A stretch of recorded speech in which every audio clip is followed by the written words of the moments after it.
وَلْتَكُن مِّنكُمْ أُمَّةٌ يَدْعُونَ إِلَى الْخَيْرِ وَيَأْمُرُونَ بِالْمَعْرُوفِ وَيَنْهَوْنَ عَنِ الْمُنكَرِ وَأُولَٰئِكَ هُمُ الْمُفْلِحُونَ.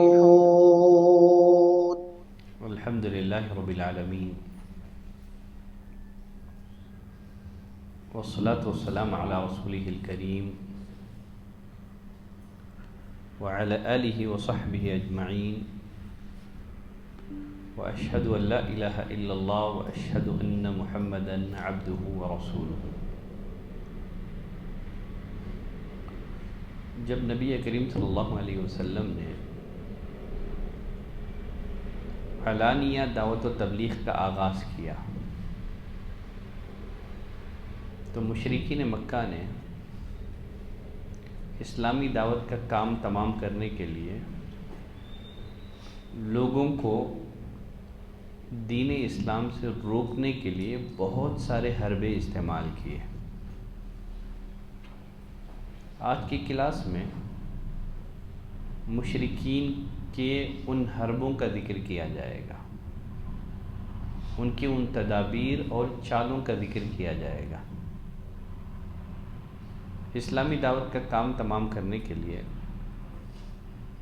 مشرکین مکہ نے، قریش مکہ نے جو تدبیریں اختیار کی، ان میں سب سے پہلی تدبیر، ان میں سب سے پہلا حربہ ابو طالب سے شکایت ہے۔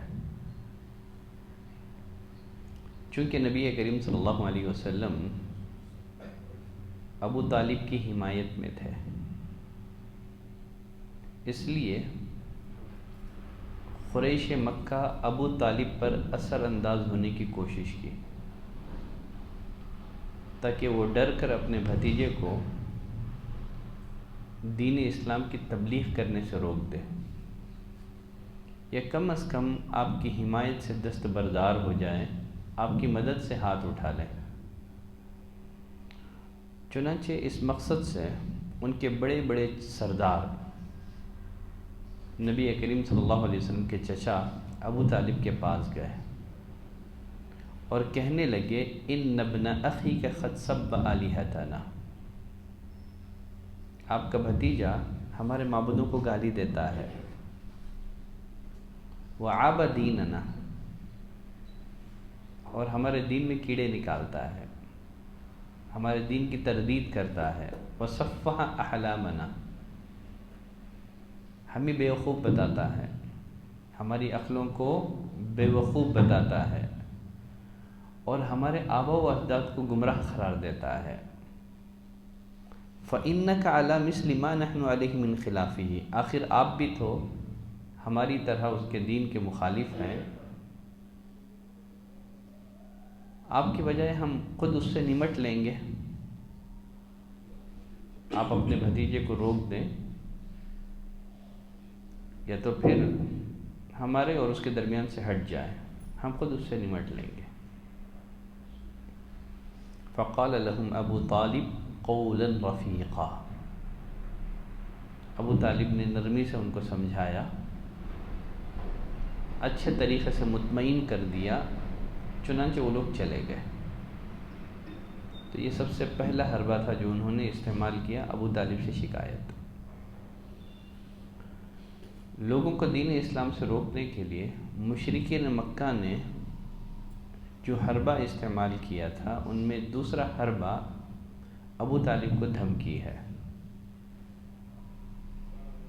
ابو طالب سے شکایت کا کچھ بھی فائدہ نہیں ہوا، کیوں؟ اس لیے کہ نبی کریم صلی اللہ علیہ وسلم دعوت دین میں لگے رہے، لوگوں کو توحید کی طرف بلاتے رہے، دین اسلام کی تبلیغ کرتے رہے۔ اب اس کے بعد مشرکین مکہ غضبناک ہو گئے، پھر سے وہ دوبارہ نبی کریم صلی اللہ علیہ وسلم کے چچا ابو طالب کے پاس پہنچے اور سختی سے کہنے لگے ان لک سنا وشرفا ومنزلۃ فینا، اے ابو طالب، آپ عمر کے اعتبار سے، شرف کے اعتبار سے، مقام اور مرتبے کے لحاظ سے آپ ہم میں ایک ممتاز مقام رکھتے ہیں۔ وَإِنَّا قَدِ اسْتَنْهَيْنَاكَ مِنْ ابْنِ أَخِيكَ، ہم نے آپ سے پہلے ہی کہا تھا کہ آپ اپنے بھتیجے کو روک لیں، مگر آپ نے روکا نہیں۔ اب مزید ہم سے صبر نہیں ہوگا۔ آپ کا بھتیجا جو ہمارے معبودوں کو برا بھلا کہتا ہے، ہمارے آبا و اجداد کو گمراہ قرار دیتا ہے، ہمیں بیوقوف کہتا ہے، مزید ہم سے صبر نہیں ہوگا۔ آپ اسے روک دیں، بصورت دیگر آپ کے ساتھ ہماری جنگ ہوگی، اور وہ جنگ اتنا فیصلہ کن ہوگی کہ دونوں فریق میں سے کوئی ایک فریق ختم ہو جائے۔ آپ اپنے بھتیجے کو روک دیں، ورنہ فیصلہ کن جنگ ہوگی۔ ابو طالب نے جب یہ صورتحال دیکھی کہ معاملہ اس حد تک پہنچ گیا ہے، گھبرا گئے، پریشان ہو گئے۔ یقیناً ابو طالب کے لیے اپنی قوم سے دشمنی مول لینا آسان نہیں تھا، ان کے لیے بڑا مشکل تھا، اور ابو طالب اس چیز کو بھی برداشت نہیں کرتے تھے کہ آپ اپنے بھتیجے کو مجرموں کے حوالے کر دیں۔ چنانچہ ابو طالب نے نبی کریم صلی اللہ علیہ وسلم کو بلایا، کہا یا ابن اخی ان قومک قد جاؤنی، اے میرے بھتیجے ابھی تمہاری قوم میرے پاس آئی تھی اور انہوں نے یہ باتیں کہی ہیں، اور ساتھ ہی ساتھ ابو طالب نے کہا کہ اے بھتیجے مجھ پر اور اپنے آپ پر رحم کرو، وَلَا تَحْمِلْنِي مِنَ الْأَمْرِ مَا لَا يُطِيقُ، مجھ پر اتنا بوجھ نہ ڈالو کہ میں اٹھا نہ سکوں، مجھ پر بھی رحم کرو اور اپنے آپ پر بھی رحم کرو۔ ابو طالب کے انداز گفتگو سے نبی کریم صلی اللہ علیہ وسلم کو اندازہ ہو گیا کہ مزید ابو طالب میری مدد نہیں کریں گے، یہ میری مدد سے ہاتھ اٹھانا چاہتے ہیں۔ چنانچہ نبی کریم صلی اللہ علیہ وسلم نے کہا یا عمی، اے میرے چچا جان، واللہ لو وضعوا الشمس فی یمینی والقمر فی یساری، اللہ کی قسم اگر یہ لوگ میرے دائیں ہاتھ میں سورج اور بائیں ہاتھ میں چاند رکھتے ہیں، الا ان اترک ذاک الامر، کہ میں دعوت و تبلیغ چھوڑ دوں، ترک کر دوں، یہ نہیں ہو سکے گا، یہاں تک کہ اللہ تعالیٰ اپنے دین کو غالب کرے یا تو میں اسی راستے میں ہلاک ہو جاؤں، میں دعوت دین سے رکنے والا نہیں، چاہے جو بھی ہو جائے۔ اب اس کے بعد کیا ہوا، نبی کریم صلی اللہ علیہ وسلم کی آنکھوں سے شدت جذبات سے آنسو جاری ہو گئے۔ آپ صلی اللہ علیہ وسلم اٹھے، جب واپس جانے لگے تو ابو طالب نے نبی کریم صلی اللہ علیہ وسلم کو بلایا، کہا اذهب یا ابن اخی، اے میرے بھتیجے جا، فقل ما احببت، تو جس بات کی تبلیغ کرنا چاہتا ہے تو اس بات کی تبلیغ کر، میں تجھے کبھی بے یار و مددگار نہیں چھوڑوں گا، میں برابر تیری مدد کرتا رہوں گا۔ دیکھیے اس روایت کی چین میں محققین نے کلام کیا ہے، لیکن اس معنی کی اور ایک روایت ہے، ابن اسحاق میں یہ روایت موجود ہے، جب مشرکین مکہ نے ابو طالب کو دھمکی دی تو ابو طالب نے عقیل کو بھیجا، اپنے لڑکے عقیل کو بھیجا تاکہ وہ جا کر کے نبی کریم صلی اللہ علیہ وسلم کو بلا لائے۔ چنانچہ جب نبی کریم صلی اللہ علیہ وسلم ابو طالب کی خدمت میں حاضر ہوئے تو ابو طالب کہنے لگے، بھتیجے تمہاری قوم کے لوگ کہتے ہیں کہ تم انہیں ان کی مجلسوں میں اور بیت اللہ میں تکلیفیں دیتے ہو، آپ اپنی قوم کے لوگوں کو تکلیف نہ دو۔ چنانچہ نبی کریم صلی اللہ علیہ وسلم نے سورج کی طرف دیکھا، چچا سے کہا کہ آپ سورج کو دیکھتے ہیں؟ چچا نے کہا ہاں۔ تب نبی کریم صلی اللہ علیہ وسلم نے فرمایا، جس طرح آپ سورج سے کوئی شعلہ نہیں لا سکتے، اسی طرح میں بھی اپنا کام چھوڑ نہیں سکتا، میں اس امر کو ترک نہیں کر سکتا چاہے جو بھی ہو جائے۔ یہ میرے لیے ناممکن ہے کہ میں اپنی اس فریضے سے غفلت کروں، لاپرواہی برتوں، یہ تو مجھ سے نہیں ہوگا۔ چنانچہ اس کے بعد ابو طالب سرداران قریش سے کہنے لگے، اللہ کی قسم میرے بھتیجے نے کبھی کوئی غلط بات نہیں کہی ہے، جاؤ چلے جاؤ۔ تو یہ روایت صحیح ہے، شیخ البانی رحمۃ اللہ علیہ نے اس روایت کو حسن قرار دیا ہے۔ دیکھیے، مشرکین مکہ کے مقابلے میں نبی کریم صلی اللہ علیہ وسلم نے جو موقف اپنایا تھا وہ وحی الہی کی روشنی میں تھا، لیکن ابو طالب نے جو موقف اختیار کیا تھا وہ بڑا تعجب خیز تھا۔ سوال یہ ہے، ابو طالب کو کس چیز نے اتنا جری بنا دیا تھا؟ وہ اپنی قوم کی دشمنی مول لینے کے لیے آمادہ ہو گئے تھے، لیکن اپنے بھتیجے کو بے یار و مددگار چھوڑ دینا انہیں منظور نہیں تھا۔ علامہ ابن کثیر رحمۃ اللہ علیہ فرماتے ہیں کہ اللہ تعالیٰ نے ابو طالب کے دل میں نبی کریم صلی اللہ علیہ وسلم کی محبت کوٹ کوٹ کر بھر دی تھی، اور یہ جو محبت تھی نا، شرعی نہیں تھی، فطری تھی۔ لکھتے ہیں کہ ابو طالب کا اپنے آبا و اجداد کے دین پر قائم رہنا، باقی رہنا، یہ بھی ایک اللہ کی ایک عظیم حکمت کے تحت تھا۔ اگر ابو طالب مسلمان ہو جاتے، اسلام قبول کر لیتے، تو یقیناً قوم کے لوگ ابو طالب کا احترام نہیں کرتے۔ قوم کے لوگ ابو طالب کا جو احترام کر رہے تھے، انہیں جو عزت دے رہے تھے، اس کی وجہ یہ تھی کہ وہ ان کے دین پر قائم تھے۔ اگر ابو طالب مسلمان ہو جاتے تو یقیناً ان کی قوم کے لوگ ابو طالب کو عزت نہیں دیتے تھے، ان کے مقام اور مرتبے کی قدر نہیں کرتے تھے۔ گویا اس میں بھی اللہ کی بہت بڑی حکمت ہے۔ خیر، چلیں آگے بڑھتے ہیں۔ اسلامی دعوت کا کام تمام کرنے کے لیے، لوگوں کو دین اسلام سے روکنے کے لیے مشرکین مکہ نے جو حربے استعمال کیے، ان میں سے ایک حربہ جو تھا نا، جھوٹے الزامات۔ ان لوگوں نے نبی کریم صلی اللہ علیہ وسلم پر کئی ایک جھوٹے الزامات لگائے۔ آپ پر ایک الزام یہ لگایا گیا کہ آپ پاگل ہیں،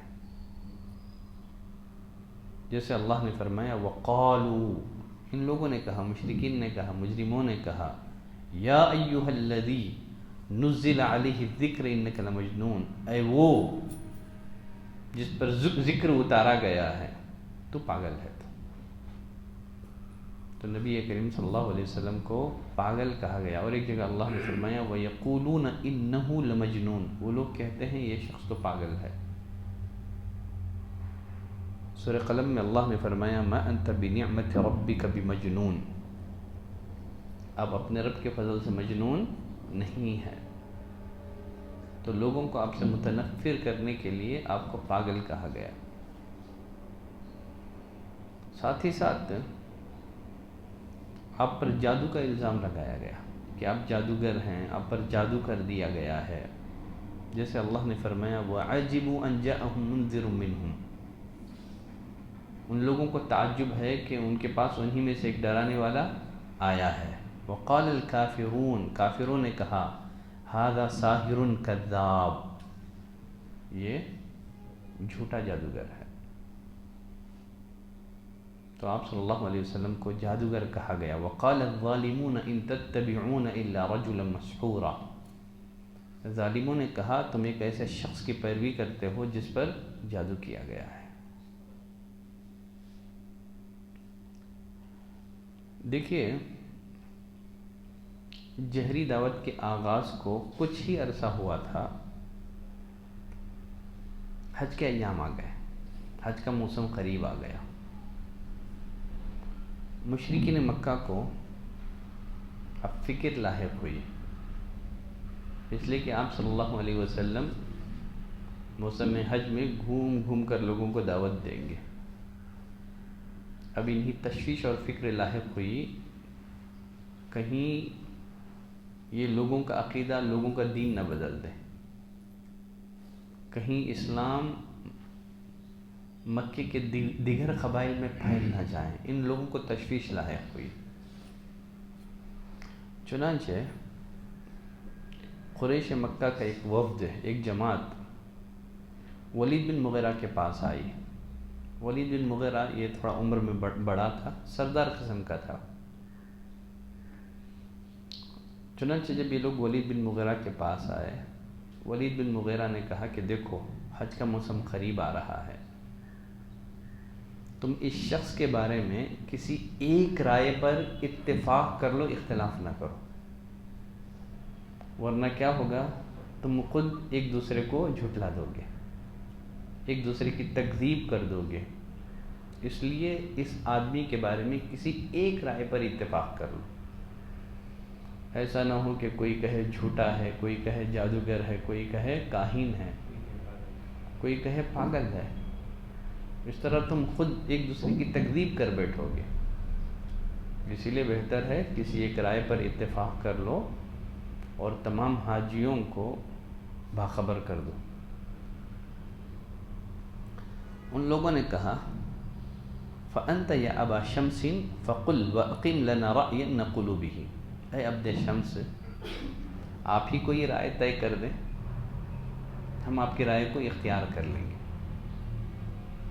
لوگوں کو آپ کے بارے میں کیا کہہ کر کے متنفر کیا جائے، آپ ہی کوئی ایک رائے طے کر دیں۔ ولید بن مغیرہ نے کہا بل انتم فقولوا اسمع، نہیں، تم ہی اپنے آراء پیش کرو، میں سنوں گا۔ قالوا، کچھ لوگوں نے کہا نقول کاہن، ہم آپ کے بارے میں کاہن کہہ کر کے، کاہن جو فیوچر کے بارے میں بتاتا ہے، غیب کی خبریں بتاتا ہے، ہم کاہن کہیں گے۔ ولید بن مغیرہ نے کہا کہ ہم کاہنوں کو دیکھ چکے ہیں، کہانت کو جانتے ہیں، آپ میں کاہنوں کی کوئی علامت نہیں پائی جاتی۔ اب لوگوں نے کہا فنقول مجنون، ایسے کرتے ہیں کہ ہم آپ کے بارے میں کہیں گے کہ پاگل ہیں۔ ولید بن مغیرہ نے کہا کہ نہیں، یہ بھی درست ٹھیک نہیں ہے، اس لیے کہ پاگل پن کی کوئی علامت آپ کے اندر نہیں ہے، نہ آپ بہکی باتیں کرتے ہیں، نہ الٹی سیدھی حرکتیں آپ کرتے ہیں۔ پھر لوگوں نے کہا فنقول شاعر، ہم آپ کے بارے میں حاجیوں کو یہ کہیں گے کہ آپ شاعر ہیں۔ ولید بن مغیرہ نے کہا ہم شاعروں کو جانتے ہیں، شاعری کی تمام قسموں سے ہم واقف ہیں، وہ شاعر بھی نہیں ہیں۔ لوگوں نے کہا فنقول ساحر، ایسا کرتے ہیں ہم آپ کو جادوگر کہیں گے۔ ولید بن مغیرہ نے کہا کہ لقد رأینا السحار، ہم نے ساحروں کو دیکھا ہے، جادو اور جادوگر سب ہم نے دیکھے ہیں۔ فما هو بنفسهم ولا عقدهم، اس میں نہ جادوگروں کسی جھاڑ پھونک ہے، نہ گرہ بندی ہے، نہ یہ جادوگروں کی طرح جھاڑ پھونک کرتا ہے، نہ گرہ بندی کرتا ہے۔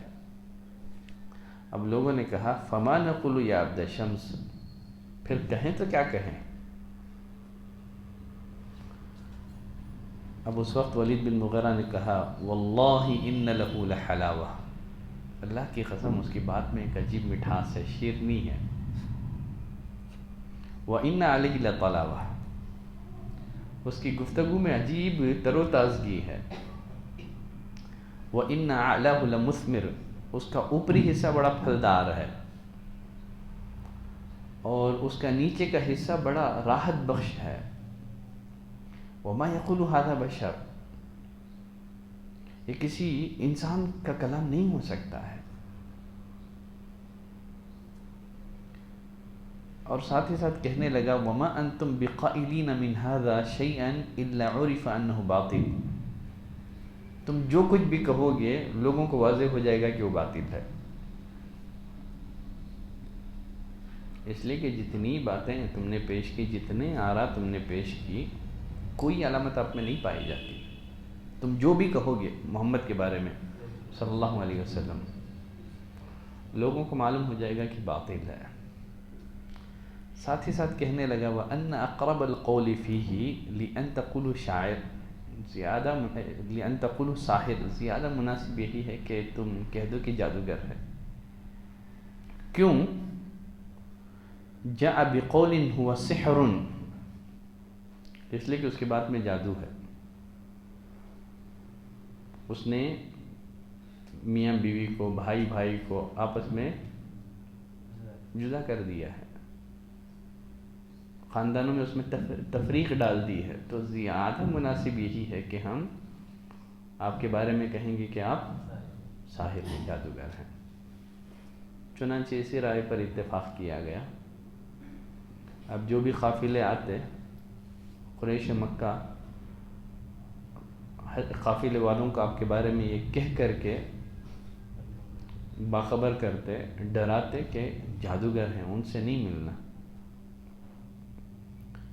دیکھیے بسا اوقات ایسے ہوتا ہے، یہ جو اسلام کے خلاف جو منفی پروپیگنڈے ہوتے ہیں نا، اس کے مثبت فائدے ہوتے ہیں۔ اسلام کی فطرت میں قدرت نے لچک دی ہے، اتنا ہی وہ ابھرے گا جتنا کہ دباؤ گے۔ اب اس کا فائدہ یہ ہوا کہ لوگوں میں ایک تجسس پیدا ہوا، اب لوگ اتنا جو ڈرا رہے ہیں محمد سے، چلو ہم بھی عقل و شعور رکھنے والے لوگ ہیں، سمجھدار لوگ ہیں، چلو ذرا ان کی بات سن کر تو دیکھتے ہیں۔ تو جتنا زیادہ منفی پروپیگنڈے کیے جائیں، بسا اوقات ان کے مثبت نتائج ہمارے سامنے ظاہر ہوتے ہیں۔ دیکھیے اسلام کے خلاف بھی موجودہ دور میں بھی کتنے سارے پروپیگنڈے کیے گئے، خصوصیت کے ساتھ اسلام کی جو تبلیغ ہوئی ہے نا، نشر و اشاعت ہوئی ہے نا، کس واقعے کے بعد ہوئی؟ 9/11 کا جو واقعہ ہے، یہ 9/11 کا واقعہ کرایا ہی اس لیے گیا تاکہ دہشت گردی کو اسلام سے جوڑ دیا جائے، لیکن آپ یقین مانیں اسلام کی نشر و اشاعت ہے نا، سب سے زیادہ اسی واقعے کے بعد ہوئی۔ اس واقعے کے بعد لوگوں نے جانا اسلام کیا ہے، تو اسلام کے خلاف کیے جانے والے منفی پروپیگنڈے کے مثبت نتائج برآمد ہوتے ہیں۔ خیر چلیں آگے بڑھتے ہیں۔ مشرکین مکہ نے نبی کریم صلی اللہ علیہ وسلم پر جھوٹ بولنے کا الزام لگایا، کہا وقال الذین کفروا ان ھذا الا افک افتراہ، کافروں نے کہا یہ سب جھوٹ ہے جو اس نے خود گھڑ لیا ہے، قرآن یہ اللہ کا کلام نہیں ہے، یہ محمد کی اپنی تخلیق ہے صلی اللہ علیہ وسلم، محمد نے خود اس کو گھڑ لیا ہے صلی اللہ علیہ وسلم۔ چلیں آگے بڑھتے ہیں۔ مشرکین مکہ نے لوگوں کو دین اسلام سے روکنے کے لیے جو حربے استعمال کیے، ان میں چوتھا حربہ جو ہے نا، مذاق، استہزاء، تان اور تشنیع۔ اس کا مقصد کیا ہے؟ نبی کریم صلی اللہ علیہ وسلم اور مسلمانوں کے حوصلے پست ہو جائیں۔ چنانچہ جب کبھی وہ غریب مسلمانوں کو دیکھتے، کمزور مسلمانوں کو دیکھتے تو از راہ مزاح، از راہ تمسخر کہا کرتے تھے، یہ دیکھو زمین کے بادشاہ آ گئے۔ مزید یہ لوگ کہا کرتے تھے، کیا یہ وہ لوگ ہیں جنہیں اللہ تعالیٰ نے ہمارے علاوہ چن لیا ہے؟ جسے اللہ نے فرمایا اَهَؤُلَاءِ مَنَّ اللَّهُ عَلَيْهِم مِّن بَيْنِنَا، کیا یہ وہ لوگ ہیں جن کو اللہ نے ہم سب کو چھوڑ کر کے احسان کے لیے چنا ہے؟ مزید جب کبھی وہ صحابہ کرام کو دیکھتے اور غصے اور انتقام کی نظر سے یوں دیکھتے گویا کھا جائیں گے، جیسے اللہ نے فرمایا ان الذین اجرموا كانوا من الذین آمنوا يضحكون، مجرم اہل ایمان پر، ایمان والوں پر ہنسی اڑایا کرتے تھے، ان کا مذاق کیا کرتے تھے۔ وَإِذَا مَرُّوا بِهِمْ يَتَغَامَزُونَ، جب ان کے پاس سے گزرتے تو آنکھوں سے اشارے کرتے تھے۔ تو اہل اسلام کا مذاق اڑانا، تمسخر کہنا۔ مشرکین مکہ نے اس ہنسی مذاق کی، طعنہ زنی کی اتنی کثرت کر دی کہ خود نبی کریم صلی اللہ علیہ وسلم کی طبیعت اس سے متاثر ہو گئی، اتنا زیادہ مذاق اڑایا گیا۔ چنانچہ اللہ تعالیٰ نے یہ آیت کریمہ نازل کی، فرمایا وَلَقَدْ نَعْلَمُ أَنَّكَ يَضِيقُ صَدْرُكَ بِمَا يَقُولُونَ، ہمیں معلوم ہے ان کی باتوں سے آپ کا سینہ تنگ ہو رہا ہے، ہم جانتے ہیں۔ پھر آگے اللہ تعالیٰ نے نبی کریم صلی اللہ علیہ وسلم کو علاج بتایا، کیسے ثابت قدمی آئے گی۔ اللہ نے کہا فَسَبِّحْ بِحَمْدِ رَبِّكَ، آپ اپنے پروردگار کی حمد کے ساتھ تسبیح بیان کیجیے۔ وَقُم مِّنَ السَّاجِدِينَ، سجدہ کرنے والوں میں سے ہو جائیے، یعنی نمازوں کا اہتمام کیجیے۔ وَاعْبُدْ رَبَّكَ حَتَّى يَأْتِيَكَ الْيَقِينُ، موت تک اپنے رب کی عبادت کیجیے۔ اور ساتھ ہی ساتھ اللہ نے نبی کریم صلی اللہ علیہ وسلم کو یہ بھی بتایا، آپ اکیلے نہیں ہیں تاریخ اسلام میں جن کا مذاق اڑایا گیا ہے۔ وَلَقَدِ اسْتُهْزِئَ بِرُسُلٍ مِّن قَبْلِكَ، آپ سے پہلے رسولوں کا مذاق اڑایا گیا ہے۔ فَحَاقَ بِالَّذِينَ سَخِرُوا مِنْهُمْ مَا كَانُوا بِهِ يَسْتَهْزِئُونَ، جب انہوں نے رسولوں کا مذاق اڑایا وہ اللہ کے عذاب کی گرفت میں آ گئے۔ جو لوگ آپ کا مذاق اڑاتے ہیں یقیناً اللہ بھی کافی ہے، وہ بھی اللہ کے عذاب کی گرفت میں آ جائیں گے۔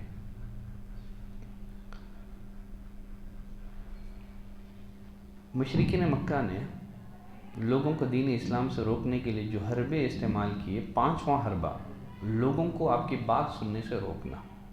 وہ کیسے؟ آپ صلی اللہ علیہ وسلم کسی مجلس میں لوگوں کو نصیحت کر رہے ہوتے، توحید کا پیغام سنا رہے ہوتے، تو ان لوگوں نے آپس میں یہ طے کیا تھا وہاں جا کر کے ہنگامہ کرنا ہے، شور مچانا ہے، تاکہ لوگوں کو آپ کی بات سننے کا موقع نہ ملے، لوگوں کو وہاں سے بھگانا ہے۔ جیسے اللہ نے فرمایا وَقَالَ الَّذِينَ كَفَرُوا لَا تَسْمَعُوا لِهَذَا الْقُرْآنِ، کافروں نے کہا اس قرآن کو مت سنو، وَالْغَوْا فِيهِ، اس کی خراج میں کیا کرو، خامخواہ شور شرابہ کرو، لَعَلَّكُمْ تَغْلِبُونَ، شاید اس طرح تم غالب آ جاؤ۔ تو ایک حربہ یہ استعمال کیا گیا کہ لوگوں کو قرآن سننے سے روکنا ہے، نبی کی دعوت سننے سے روکنا ہے، جہاں آپ دعوت دے رہے ہوں وہاں جا کر کے شور شرابہ ہنگامہ کرنا ہے تاکہ لوگ آپ کی دعوت سن نہ پائیں۔ دیکھیے اسی تدبیر کا ایک حصہ یہ بھی تھا کہ نضر بن حارث یہ شام گیا، ہیرا گیا، وہاں سے جا کر کے کچھ کہانیاں وہ سیکھ کر کے آیا۔ مکے میں جہاں کہیں مجلس جمتی تھی نا، وہ نبی کریم صلی اللہ علیہ وسلم سے پہلے جا کر کے وہاں قصے کہانیاں سنانے لگتا، تاکہ لوگوں کو آپ صلی اللہ علیہ وسلم کی بات سننے کا موقع ہی نہ ملے۔ جہاں بھی مجلس جمتی آپ سے پہلے پہنچ جاتا تھا، قصے کہانیاں سنانے لگتا۔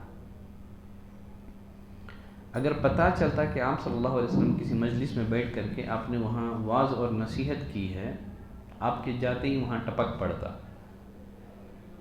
اور قصے کہانیاں سناتا، کہتا کہ کیوں کر محمد کی بات مجھ سے اچھی ہو سکتی ہے صلی اللہ علیہ وسلم۔ بلکہ ایک قدم آگے بڑھ کر کے اس نے کیا کیا، نضر بن حارث نے کچھ گانے والی لونڈیاں خریدی، جس کے بارے میں بھی پتہ چلتا کہ وہ اسلام کی طرف مائل ہو رہا ہے، اس کو لے کر کے ان لونڈیوں کے پاس جاتا، کہتا کہ اسے کھلاؤ پلاؤ، اسے گانے سناؤ اور اسے بتاؤ کہ یہ چیز بہتر ہے محمد کی دعوت سے صلی اللہ علیہ وسلم۔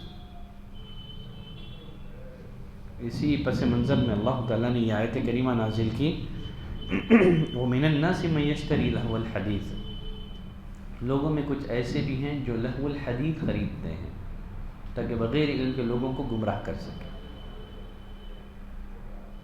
تو مشرکین مکہ نے لوگوں کو دعوت اسلامی سے روکنے کے لیے جو حربے استعمال کیے، ان میں ایک حربہ کیا ہے؟ آپ کی دعوت سننے سے روکنا ہے۔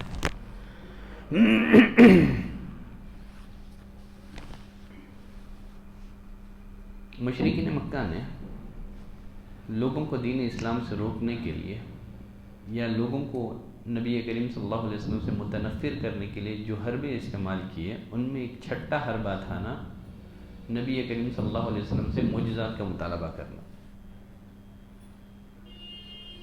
آپ کو تنگ کرنا، معجزات کا مطالبہ۔ جیسے کفار کہا کرتے تھے وَقَالُوا مَا لِهَذَا الرَّسُولِ، کافروں نے کہا یہ کیسا رسول ہے، یأکل الطعام، کھانا کھاتا ہے، وَيَمْشِي فِي الْأَسْوَاقِ، بازاروں میں چلتا پھرتا ہے، لولا انزل الیہ ملک، اس کے پاس کوئی فرشتہ کیوں نہیں بھیجا جاتا، فیکون معہ نذیرا، کہ وہ بھی اس کے ساتھ ڈرانے والا بن جاتا، او یلقى الیہ کنز، یا اس کی طرف کوئی خزانہ اتارا جاتا، او تکون لہ جنۃ یأکل منہا، یا اس کا کوئی باغ ہوتا جس سے وہ کھایا کرتا۔ وقال الظالمون ان تتبعون الا رجلا مسحورا، ظالموں نے کہا تم ایک ایسے آدمی کی پیروی کر رہے ہو جس پر جادو کیا گیا ہے۔ دیکھیے سورۃ الاسراء میں بنی اسرائیل جس کو کہتے ہیں، اللہ تعالیٰ نے اس سورت میں فرمایا وقالوا، ان مشرکین نے کہا لن نؤمن لک حتی تفجر لنا من الارض ينبوعا، ہم تجھ پر ہرگز ایمان نہیں لائیں گے یہاں تک کہ تو ہمارے لیے زمین سے کیا کر دے، چشمہ جاری کر دے، او تکون لک جنۃ من نخیل وعنب، یہ تیرے لیے کھجور اور انگور کا باغ ہو، فتفجر الانہار خلالها تفجیرا، تو درمیان میں نہریں جاری کر دے، او تسقط السماء کما زعمت علینا کسفا، یہ آسمان کو ٹکڑے ٹکڑے کر کے ہم پر گرا دیں جیسا کہ تو نے دعویٰ کیا ہے، او تأتی باللہ والملائکۃ قبیلا، یا اللہ اور فرشتوں کو سامنے لے آئے، او یکون لک بیت من زخرف، یا تیرا گھر ہو اور وہ گھر کیسا ہو، موتیوں کا، سونے کا گھر ہو تیرا، ایمان لائیں گے اسی وقت جب تیرا گھر ہو وہ بھی موتیوں کا، سونے کا تیرا گھر ہو، او ترقی فی السماء، یا تو آسمان میں چڑھے، ہم تیرے چڑھنے کو دیکھ کر کے ایمان نہیں لائیں گے، حتی تنزل علینا کتابا نقرأہ، ایمان لانے کے لیے ضروری ہے کہ جب تم آسمان سے اترے تو تیرے ہاتھ میں ایک کتاب ہو جس کو ہم پڑھ سکیں۔ تو نبی کریم صلی اللہ علیہ وسلم سے معجزات کا مطالبہ کر کے آپ کو تنگ کرنا، اللہ تعالیٰ نے اس کا جواب اسی آیت میں دیا، قل سبحان ربی، اے نبی آپ کہہ دیجئے میرا رب پاک ہے، هل كنت الا بشر رسولا، میں تو ایک بشر اور رسول ہوں، میرے ہاتھ میں معجزات نہیں ہیں۔ پھر آگے اللہ نے فرمایا وما منع الناس ان يؤمنوا اذ جاءهم الهدى، جب لوگوں کے پاس ہدایت آئی، ہدایت قبول کرنے سے کون سی چیز رکاوٹ بنی؟ انہوں نے کہا ابعث اللہ بشر رسولا، کہ اللہ نے ایک بشر کو رسول بنا کر کے بھیجا ہے۔ اور ایک جگہ اللہ نے فرمایا وَلَوْ أَنَّنَا نَزَّلْنَا إِلَيْهِمُ الْمَلَائِكَةَ وَكَلَّمَهُمُ الْمَوْتَى، اگر بلا شبہ ہم ان کی طرف فرشتے اتارتے مردہ زندہ ہو کر کے ان سے کلام کرتا. وحشرنا علیہم کل شیء قبلا، ان کے سامنے ہر چیز کو ہم اکٹھا کر دیتے. ما كانوا لیؤمنوا، یہ لوگ ایمان نہیں لاتے. یہ لوگ معجزات کا جو مطالبہ کر رہے ہیں کہ اگر آپ یہ معجزات ظاہر کر دیں تو ہم ایمان لے آئیں گے، اللہ نے فرمایا ان لوگوں کا معجزات کا مطالبہ کرنا یہ عناد اور سرکشی کی بنا پر ہے، ایمان لانے کا کوئی ارادہ نہیں ہے. اگر ہم ان کی خواہش کے مطابق معجزات ظاہر کر بھی دیں تو ایمان نہیں لائیں گے. دیکھیں مسند احمد کی روایت ہے، قالت قریش للنبی صلی اللہ علیہ وسلم، ایک دفعہ قریش نے نبی کریم صلی اللہ علیہ وسلم سے کہا ادع لنا ربک، اے محمد آپ اپنے رب سے دعا کریں صلی اللہ علیہ وسلم. یجعل لنا الصفا ذهبا، یہ جو صفا پہاڑ ہے نا اللہ اسے سونے کا بنا دے. کیا ہوگا؟ فَإِنْ أَصْبَحَ ذَهَبًا اتَّبَعْنَاكَ، اگر آپ اللہ سے دعا کر کے صفا پہاڑ کو سونے کا پہاڑ بنا دیں تو یقیناً ہم ایمان لے آئیں گے.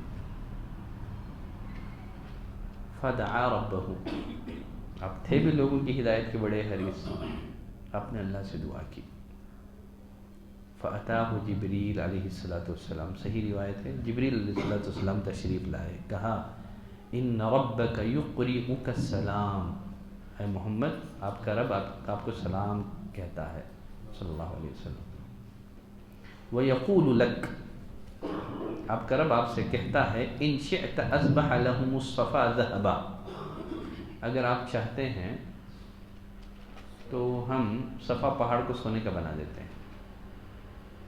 لیکن اس کے بعد کیا ہوگا؟ فَمَنْ كَفَرَ مِنْهُمْ، صفا پہاڑ کو اگر سونے کا پہاڑ بنا دیا جائے اس کے بعد اگر وہ کفر کریں گے،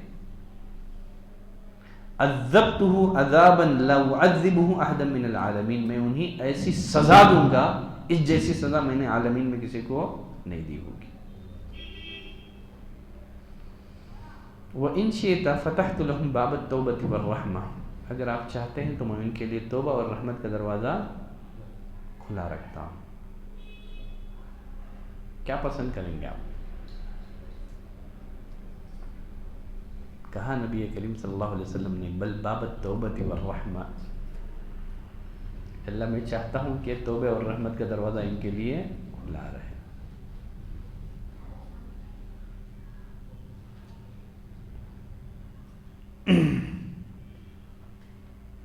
چلیں آگے بڑھتے ہیں. اسی طرح انہوں نے نبی کریم صلی اللہ علیہ وسلم سے مطالبہ کیا کہ آپ کوئی بھی معجزہ دکھا دیں ہم ایمان لے آئیں گے.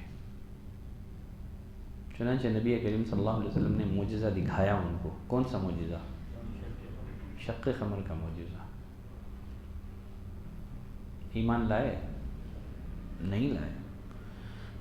انس بن مالک فرماتے ہیں سأل اہل مکہ ان یریہم آیہ، اہل مکہ نے نبی سے پہلے تو پرٹیکولر معجزات کا مطالبہ کیا، بعد میں کہا کہ اے محمد کوئی بھی ایک معجزہ دکھا دیں چل ہم ایمان لے آئیں گے. فَأَرَاهُمْ انشقاق القمر، تو آپ صلی اللہ علیہ وسلم نے انہیں چاند کا پھٹنا دکھایا. عبداللہ بن مسعود کی روایت ہے انشق القمر علی عہد رسول اللہ صلی اللہ علیہ وسلم فرقتین، نبی کریم صلی اللہ علیہ وسلم کے زمانے میں چاند دو ٹکڑوں میں پھٹ گیا. فرقتن فوق الجبل، ایک ٹکڑا پہاڑ کے اوپر گرا، تو فرقتن دونہ، ایک ٹکڑا دوسری جانب گرا. فقال رسول اللہ صلی اللہ علیہ وسلم اشہدوا، تو آپ صلی اللہ علیہ وسلم نے فرمایا گواہ ہو جاؤ، تم نے معجزے کا مطالبہ کیا، میں نے معجزہ تمہیں دکھا دیا ہے. عبداللہ بن مسعود رضی اللہ تعالیٰ عنہ کی اور ایک روایت میں یہ روایت دلائل النبوہ میں موجود ہے.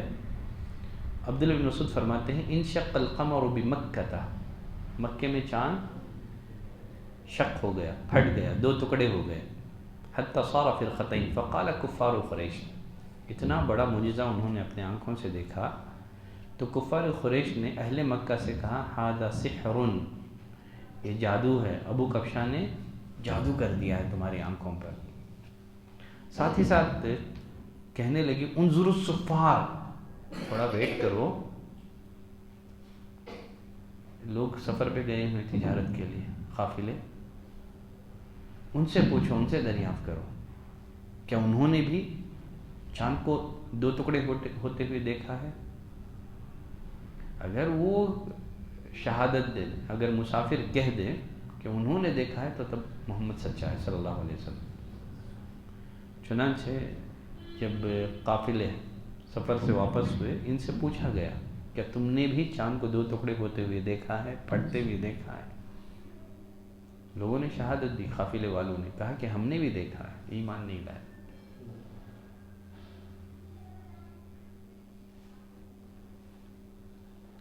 مشرکین مکہ نے لوگوں کو دین اسلام سے روکنے کے لیے یا اسلامی دعوت کا کام تمام کرنے کے لیے ایک 7واں حربہ یہ استعمال کیا، سودے بازی۔ سودے بازی کا مطلب کچھ لو اور دو کا معاملہ، کچھ لو اور دو کا معاملہ۔ مشرکین مکہ چاہتے تھے کہ اسلام اور کفر آپس میں گڑمڑ ہو جائیں۔ مشرکین اپنی بعض باتوں کو چھوڑ دیں، نبی کریم صلی اللہ علیہ وسلم اپنی بعض باتوں سے دستبردار ہو جائیں، آپ بھی چھوڑ دیں۔ جیسے اللہ نے فرمایا وَدُّوا لَوْ تُدْهِنُ فَيُدْهِنُونَ، یہ لوگ چاہتے ہیں کہ آپ بھی کچھ نرمی کریں، وہ بھی نرمی اختیار کر لیں۔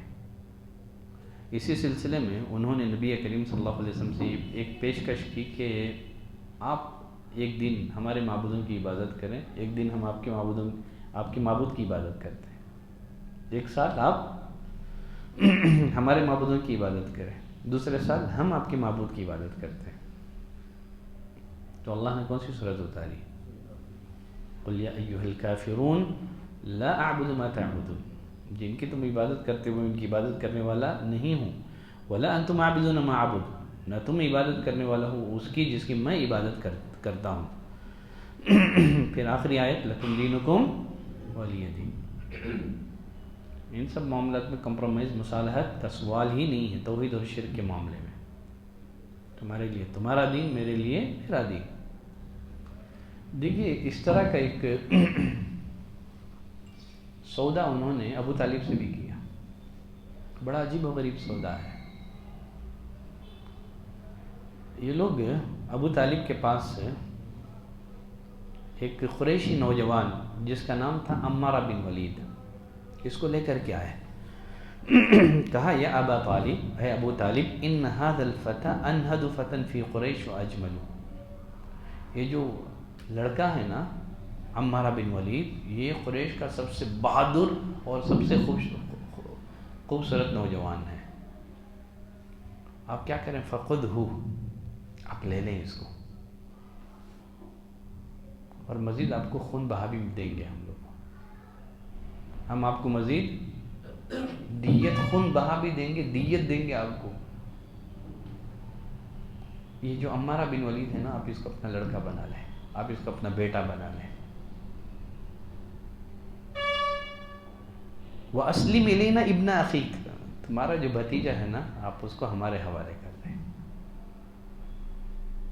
جس نے تمہارے دین کی، تمہارے آبا و اجداد کی دین کی مخالفت کی ہے، فرق جماعہ، اس نے لوگوں میں تفریق پیدا کر دی ہے، بھائی کو جدا کر دیا ہے۔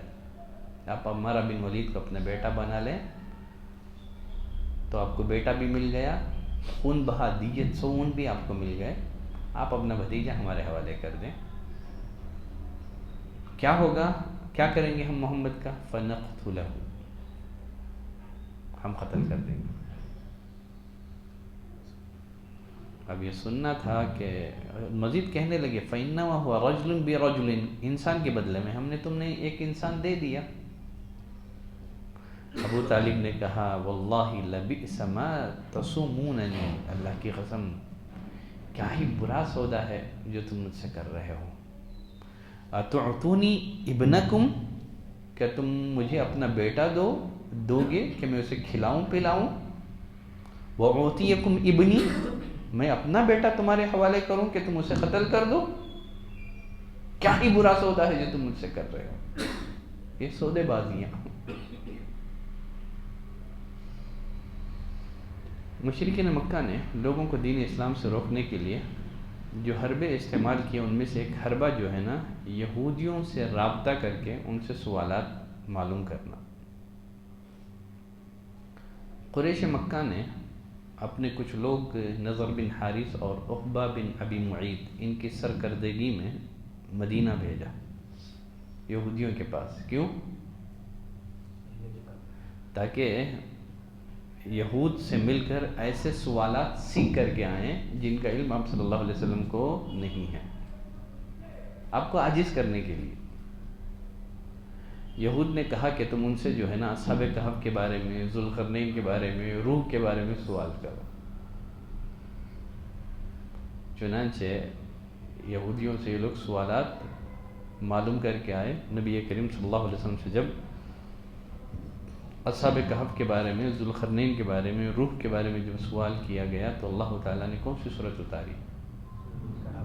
سورہ کہف. ان کے سارے سوالات کا جواب دے دیا گیا.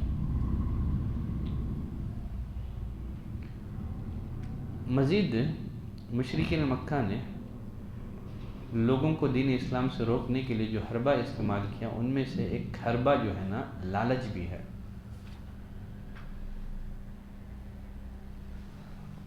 قریش نے اپنے ایک سردار عتبہ بن ربیعہ کو نبی کریم صلی اللہ علیہ وسلم کے پاس بھیجا.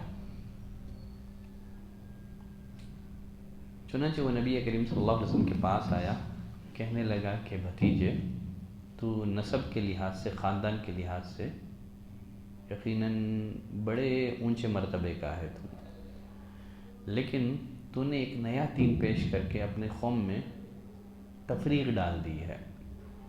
کہنے لگا فاسمع منی، اے میرے بھتیجے غور سے سن، اعرض علیک امورا لعلک تقبل بعضها، میں تجھے چند چیزوں کی پیشکش کرتا ہوں، امید کہ تو ان میں سے کوئی ایک قبول کر لے گا. کہا ان كنت انما تريد بهذا الامر مالا جمعنا لك من اموالنا حتى تكون اكثر مالا، اگر تو اپنی اس تحریک کے ذریعے سے مال جمع کرنا چاہتا ہے تو ہم چندہ کر کے اتنا مال اکٹھا کریں گے کہ تو عرب کا سب سے بڑا مالدار بن جائے گا، لیکن تو اپنی دعوت سے دستبردار ہو جا. اگر تیری اس تحریک کے پیچھے تیری چاہت ہی یہ ہے کہ تو مال کمانا چاہتا ہے تو ہم مال جمع کر کے تیرے قدموں میں ڈال دیں گے.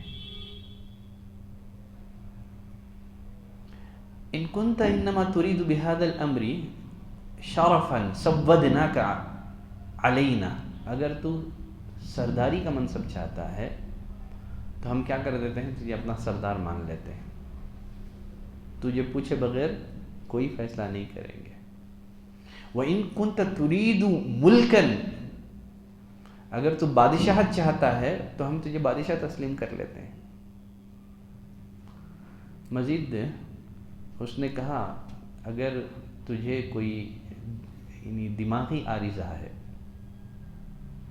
کچھ مینٹل پرابلم ہے جس کے آگے تو بے بس ہے، تو ہم تیرا علاج کرتے ہیں، چاہے علاج میں کتنے ہی روپے خرچ کیوں نہ ہو جائے.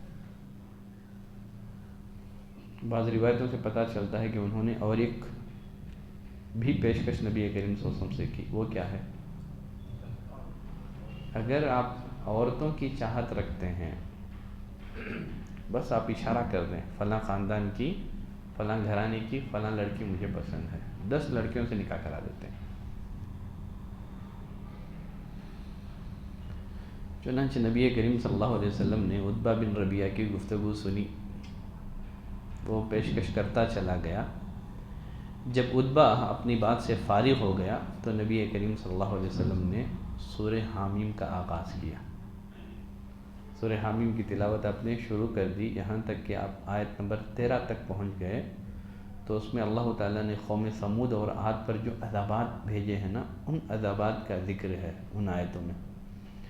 جب وہ ان آیتوں کی تلاوت سننے لگا تو عتبہ نے اپنا ہاتھ اپنے پہلو پر رکھا اور اٹھ کھڑا ہو گیا. اسے یوں محسوس ہوا کہ جو عذاب قوم ثمود پر اور عاد پر آیا تھا، کہیں وہ عذاب اس پر بھی آنا پڑے. ایک دم گھبراتے ہوئے اٹھ کھڑا ہوا اس مجلس سے. پھر قریش کے پاس آیا، آ کر کہنے لگا کہ اے قریش کے لوگوں، جو کچھ میں نے سنا ہے وہ شعر ہے نہ جادو ہے نہ کہانت ہے. جو کچھ میں نے سنا ہے وہ شاعری ہے، نہ پوئٹری ہے، نہ جادو ہے، نہ کہانت ہے. میں تم سے اپیل کرتا ہوں، درخواست کرتا ہوں کہ محمد کو اس کے ہاتھ پر چھوڑ دو صلی اللہ علیہ وسلم.